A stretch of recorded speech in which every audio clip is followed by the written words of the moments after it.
इस वक्त हम देहरादून के आईएसबीटी में मौजूद हैं। इसलिए मौजूद हैं क्योंकि अब दिल्ली के लिए आईएसबीटी देहरादून से बसों का संचालन शुरू हो गया है। पिछले कोरोना काल में पिछले 22 मार्च से तमाम बसें खड़ी थी और राज्य सरकार ने 22 मार्च से जो बसें खड़ी थी रोडवेज की, उनके संचालन के लिए जून में यह आदेश जारी कर दिया था कि बसें अब चल सकेंगी। लेकिन जून में बसें केवल राज्य के भीतर ही चल रही थी। जून के बाद सितंबर माह में राज्य सरकार के आदेश के बाद उत्तराखंड से बाहर के लिए रोडवेज की बसें संचालित हो गई थी। लेकिन दिल्ली सरकार ने अपने आईएसबीटी यानी दिल्ली आईएसबीटी के भीतर अन्य राज्यों की बसों के प्रवेश पर पूरी तरह से प्रतिबंध लगाया था, जिस वजह से जो राज्य की बसें हैं, रोडवेज की जो बसें हैं, वो दिल्ली के बाहरी क्षेत्रों में गाजियाबाद के और शामली तमाम बस स्टैंडों पर जाकर बसें लगाते थे। लेकिन बड़ी मुश्किलें उस दौरान होती थी। जो सवारियां देहरादून से या अन्य हिस्सों से दिल्ली के लिए जाती थी, लेकिन अब ये मुश्किल आसान हो गई है। अब बसें शुरू हो गई हैं।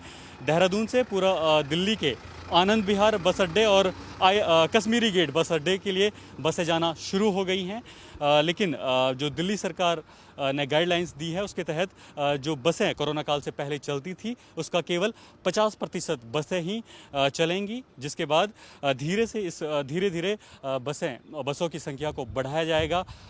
यहाँ पर जो बसें मौजूद हैं, कल रात यानी सोमवार 2 नवंबर से तमाम बसें शुरू हो गई थी और कल रात को तकरीबन 80 बसों को देहरादून आईएसबीटी से दिल्ली के लिए रवाना किया गया। हालांकि कोरोना काल की वजह से अभी सवारियों की संख्या कम है, लेकिन कल के बाद जितनी बसें चली उनमें सवारियों की संख्या लगातार बढ़ती जा रही है। इसी मुद्दे पर बात करने के लिए हमारे साथ मौजूद हैं उत्तराखंड रोडवेज कर्मचारी यूनियन के महामंत्री अशोक चौधरी जी। उनसे बात करते हैं। सर, कब से बसें शुरू हो रही हैं दिल्ली की? देखिए, बस तो हमने रात भी जो है उत्तराखंड से कश्मीरी गेट और आनंद विहार के लिए करीब 50-60 बसें भेज दी थी जैसे ही आदेश प्राप्त हुए।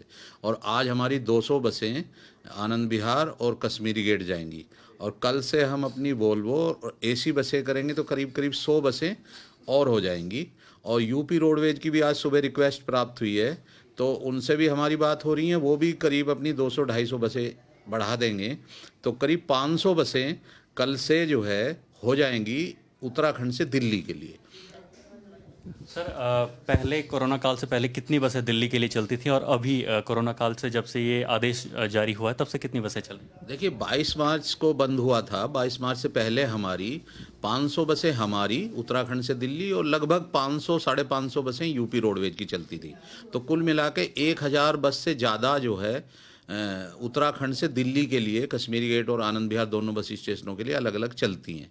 तो अब क्योंकि दिल्ली सरकार ने 50% कैपेसिटी से बस अड्डा चलाने के ऑर्डर किए हैं और सबको अपनी आधी बसें भेजनी हैं, तो हमारी गवर्नमेंट ने भी ये तय किया है कि हम आधी जो जितनी पहले चलती थी 22 मार्च से पहले, उसकी आधी बसें भेजेंगे। सर, कितनी बसें चल रही हैं अभी मैंने आपसे बताया कि 250 बसें करीब जो है आज चली जाएंगी और दिवाली तक हम अपनी 500 बसें कर लेंगे पूरी यूपी रोडवेज के साथ मिलके।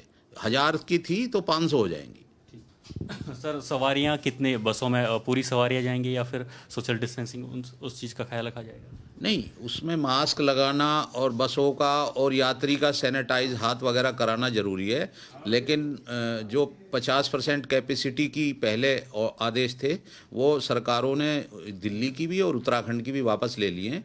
अब फुल कैपेसिटी से बसें चलेंगी। जितने बस में यात्री सीट हैं उतने यात्री जाएंगे। सर, किराया पहले की तरह निर्धारित रहेगा या कुछ बढ़ोतरी या फिर? नहीं, बीच में किराया बढ़ा दिया गया था, तो अब जो 22 मार्च को किराया था वही किराया रहेगा। सामान्य दरों में जो है यात्री से किराया वसूल किया जाएगा। चलिए, शुक्रिया सर हमसे बात करने के लिए। तो ये थे उत्तराखंड रोडवेज कर्मचारी यूनियन के महामंत्री अशोक चौधरी जी हमारे साथ।